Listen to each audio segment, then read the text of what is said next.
after completing our John Hartford trip, we were sitting on top of the world, just having played with John Hartford through, Iowa and the Dakotas, and it was just really great, Kansas.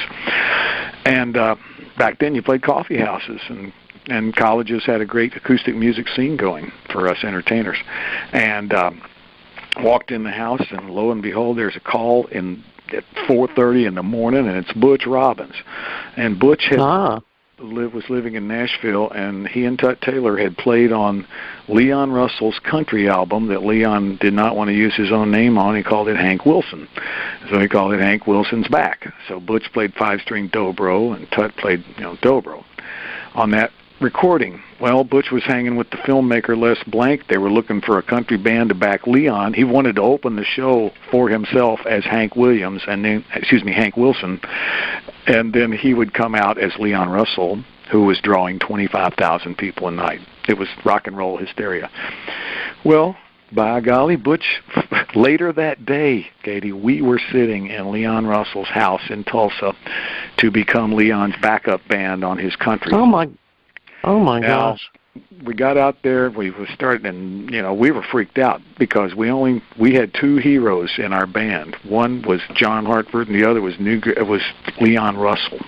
And we would drive around listening to this cassette tape. One side was the Aeroplane band, the Aeroplane album. The other side was Leon Russell and the Shelter People. And cosmically, there we were in Leon's house after the day before playing with John Hartford. Well, we started rehearsing, and we weren't very good at those country songs. And I thought sure he was going to send us home. And all of a sudden, Leon just went, you know what, I'm not ready to, I won't imitate his voice, but I'm not ready. I'm not ready to stand up there with an acoustic guitar. Why don't y'all just open the tour? So for 2.5 months, we rode on his plane, went everywhere they went, stayed in the same hotels, taxes withheld. We worked for Leon Russell in the Shelter Records Corporation for 2.5 months, and it was. Well, what exposure the band is getting with John Hartford and Leon Russell. This is amazing beginning for a young band. We made it. It was terrifying the first few jobs. I mean, walking out there, we didn't even plug in yet. So the four of us with Butch on 5-string dobro and certain songs, him and Courtney would play twin banjos, and boy, those two guys, it sounded like two drummers popping it. So we did 2.5 months, had one of the greatest experiences of our life, and as soon as that tour was over, the final night was in Santa Monica, California in May, and when the tour was over, we flew home. Oh, and by the way, after that gig, there was a party on the Queen Mary, and docked there. So we all go to this gigantic party, and that was the only night we didn't get to stand on stage wherever we wanted to because George Harrison came, and they didn't want anybody bugging George. So on the Queen Mary, Leon says to me, "There's somebody I want you to meet," and he took me and introduced me to George Harrison, and I literally was sitting at a table. And I must say, my knees kind of went out from under me, and I literally kind of fell to my knees with him, and he was, I got to talk with him. I just remember him going, "Oh, you were in the Bluegrass band." And so it was just, the whole thing was surreal. And the very next day after that, Katy, we fly back to Louisville, Kentucky, load up the station wagon, drive to Lafayette, Indiana, where we played 3 weeks, 6 nights a week at Arnie's Pizza King, right back to earth. So that's the way. It must have all seemed like a dream when you're at Arnie's Pizza Party. It did at the time, really. I mean, I just remember a lot of times during that 2.5-month tour just wondering what in the world we were doing there. How did this happen? What are we doing here? And especially where we had an incredibly hairy plane ride getting into Baton Rouge, Louisiana one day. It was a 36-passenger private prop jet Leon had. And it was an incredible lightning storm. And, I mean, thoughts enter your mind was, is that why I'm here? I was destined to go down with Leon Russell. Is that what the hell is going on? And when we came out of a cloud bank, the plane was sideways, and we were literally 100 feet over cows in a field. And somehow they got it straightened out, and it was just terrifying.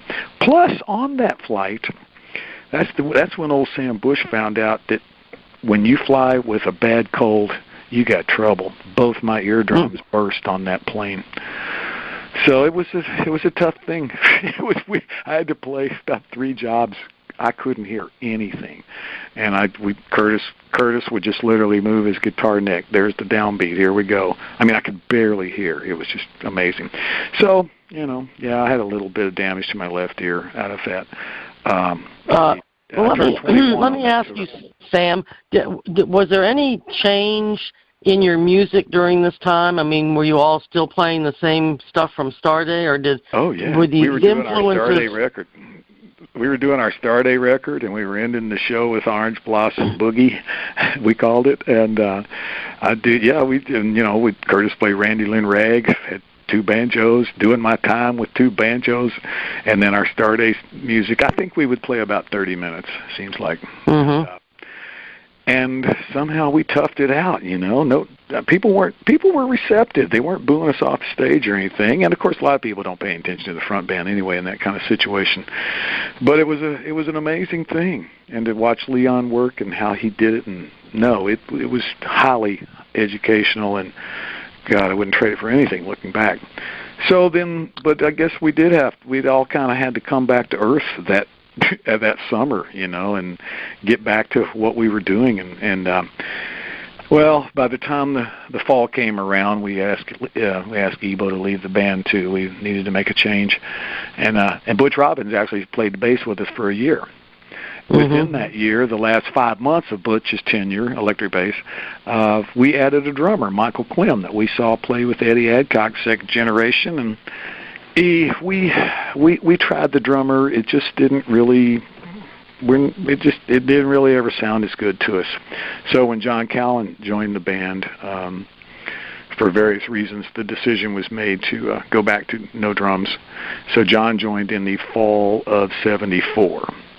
Okay. And I will say, while Butch was in the band, he was in charge of booking and dealing with the agent, and we really burnt the road up. Boy, we burnt the road up during that year. And you were traveling in a van or a bus, or how were you? No, we had 2 cars. Butch and I were in his '66 Dodge Charger. Courtney was in his '62. Courtney and Curtis were in his '62 white Cadillac. And Courtney Johnson was the best shade tree mechanic I ever met in my life. That guy was an amazing mechanic, and he taught me a lot about cars and troubleshooting. And until cars got computerized, I could troubleshoot and work on cars. Really? Yeah.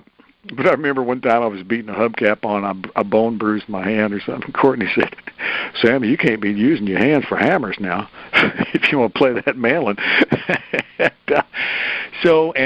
And on that, I'll try to be brief, but in that, at the end of the fall of '74, we met up with Doc and Merle at the Winfield, Kansas Festival, and we went on to tour opening for Doc and Merle, and at that time Merle had his band called Frosty Morn. So we would play, Newgrass Revival would open the show, and then Frosty Morn, Merle's band would play, which included T. Michael on bass, and Joe Smothers, Lamar Hill, and then Doc Watson. Doc and Merle and Michael would play, and me and Courtney would end up, and sometimes Curtis too, we'd end up sitting in with Doc at the end of the show. So a relationship developed with Doc. And we went to Colorado with them, and all the way down to San Diego, all through up to Northern California, ending,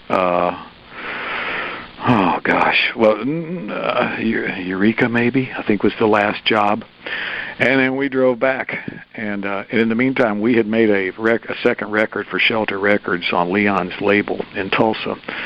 And between you and I, it wasn't as good as our first Green album. It wasn't as good. We had made a second album with Ebo for Starday that never came out. Then we made a half a record for Starday with Butch that never came out. And we were just stymied for a while. But anyhow, what time we got home, Butch decided to leave. He wanted to go back and play banjo. And originally, after us, first thing he did was Wilma Lee and Stoney Cooper. And then within a short period, I don't know how long he spent there, but then he became Bill. What he wanted to do, play banjo with Bill Monroe. So he's the only guy that ever went from Newgrass Revival to Bill Monroe. I was going to say that was quite a whiplash there. What he always wanted to do. He felt he was born to do that. He first heard of Bela because Butch got Bela to play the banjo on his own record, on Butch's record, and Butch played a mandolin instrumental. I mean, me and John Cowan and John Caparakis were and Jim Brock were the band on Butch's record called Fragments of My Imagination. And wow. And for the first time I heard of Bela Fleck, Butch said, "This kid is the best banjo player I've ever seen." And so, but I didn't meet him until we were on the same job with Tasty Licks he was in with Jack Tottle.